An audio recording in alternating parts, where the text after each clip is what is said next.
పెంచిన ఈ కరెంటు ఛార్జీలను తగ్గించమని చెప్పి పెంచబోయే ఈ కరెంటు ఛార్జీలను జనవరి మాసంలో ఇంకా ఫర్దర్గా పెంచబోయే ఈ కరెంటు ఛార్జీలను ఇంకా ఫర్దర్గా తగ్గించమని చెబుతూ ఇప్పటికే 6,000 కోట్ల రూపాయలకు సంబంధించిన బాధుడు ఆల్రెడీ కరెంటు బిల్స్లో ఇప్పటికే రిఫ్లెక్ట్ అవుతూ ఉంది. మరో 9,000 కోట్ల రూపాయలకు సంబంధించిన బాధుడు ఈ నెల కరెంటు బిల్స్లో అంటే రేపు నెల వచ్చే కరెంటు బిల్స్లో అది కూడా రిఫ్లెక్ట్ కాబోతూ ఉంది. సో 15,000 కోట్ల రూపాయలు ఏదైతే చంద్రబాబు నాయుడు కరెంటు బిల్లులు ఏదైతే పెంచే కార్యక్రమం చేశాడో ఆ పెంచిన కరెంటు ఛార్జీలను వెనక్కి తీసుకోమని చెప్పి గట్టిగా డిమాండ్ చేస్తూ డిసెంబర్ 27వ తారీఖున ప్రతి జిల్లా హెడ్ క్వార్టర్స్లోనూ ఎలక్ట్రిసిటీ ఎస్సీ ఆఫీసులకు ఒకవేళ ఎస్సీ ఆఫీసులు లేని చోట్ల సిఎండి ఎస్సీ ఆఫీసులతో పాటు సిఎండి ఆఫీసులు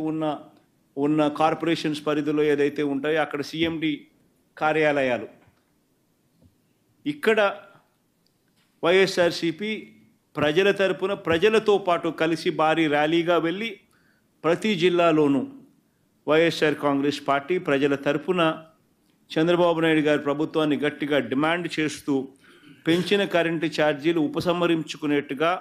ఒత్తిడి తీసుకొచ్చే కార్యక్రమానికి డిసెంబర్ 27వ తారీఖున చేయబోతా ఉన్నాం. అదే మాదిరిగా జనవరి 3వ తారీఖున కలెక్టర్ల కార్యాలయాలను మళ్ళీ ఫీజు రీయింబర్స్మెంట్ విషయంగా పిల్లలకు సహాయం అందించాల్సిన పూర్తి ఫీజు రీయింబర్స్మెంటు, వసతి దీవెన, విద్యా దీవెన, వసతి దీవెన ఈ రెండింటికి సంబంధించిన బకాయిలు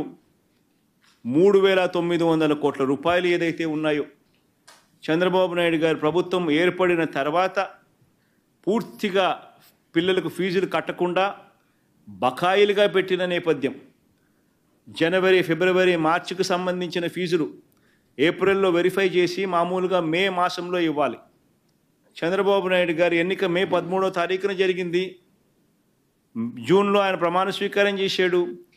జూన్లో వచ్చిన వెంటనే ఆ ఫీజు రీయింబర్స్మెంట్ ఇవ్వాల్సింది. మొత్తం 4 క్వార్టర్స్కు సంబంధించిన ఫీజులు మామూలుగా వైఎస్ఆర్సీపీ ప్రభుత్వంలో ప్రతి క్వార్టర్ అయిపోయిన వెంటనే, ప్రతి 3 నెలలు అయిపోయిన వెంటనే 4వ నెలలో వెరిఫికేషన్ చేసి 5వ నెలలో ఫీజులు ఇచ్చే పరిస్థితి నుంచి ఏకంగా సంవత్సరం అయిపోయినా కూడా 4 క్వార్టర్స్ వరుసగా 4 త్రైమాసికాలకు సంబంధించిన ఫీజులు పెండింగ్లో పడిన నేపథ్యంలో వసతి దీవెనకు సంబంధించి ప్రతి ఏప్రిల్ మాసంలోనూ క్రమం తప్పకుండా వసతి దీవెన కింద పిల్లలకు తోడుగా ఉంటూ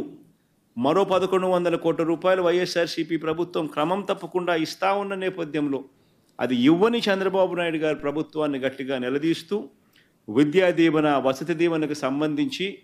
విద్యా దీవెన కింద 2,800 కోట్ల బకాయిలు, వసతి దీవెన కింద 1,100 కోట్ల రూపాయలు, మొత్తం 3,900 కోట్ల రూపాయలు చంద్రబాబు నాయుడు గారిని గట్టిగా డిమాండ్ చేస్తూ చదువుకుంటా ఉన్న పిల్లలకు తోడుగా ఉండే కార్యక్రమంలో భాగంగా పిల్లలతో కలిసి వైఎస్ఆర్సీపీ జనవరి 3వ తారీఖున కలెక్టర్ల కార్యాలయాలకు వెళ్ళి రిప్రజెంటేషన్ ఇచ్చి డిమాండ్ చేసే కార్యక్రమం జనవరి 3వ తారీఖున చేస్తుంది. 3 ప్రోగ్రాములు డిసెంబర్ 11వ తారీఖున, డిసెంబర్ 27వ తారీఖున, జనవరి 3వ తారీఖున రైతులకు సంబంధించి, పెంచిన కరెంటు ఛార్జీలకు సంబంధించి, పిల్లలకు సంబంధించిన ఫీజు రీయింబర్స్మెంట్ బకాయిలకు సంబంధించి 3 ఇష్యూస్ మీద వైఎస్ఆర్సీపీ గలం విప్పుతా ఉంది. గట్టిగా ఉద్యమ బాట పట్టే కార్యక్రమం చేస్తుంది. ప్రజలు ఎదుర్కొంటా ఉన్న సమస్యల మీద,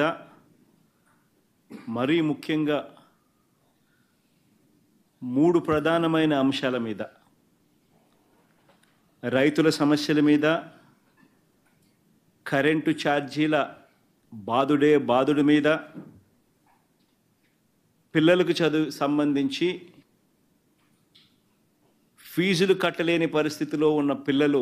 ఎదుర్కొంటా ఉన్న సమస్యల మీద, ఈ 3 అంశాల మీద వైఎస్ఆర్సీపీ డిసెంబర్ మాసంలో ఈ 3 అంశాల మీద గట్టిగా ఉద్యమ బాట పట్టే కార్యక్రమానికి శ్రీకారం చుడతా ఉన్నాం. ఇందులో భాగంగా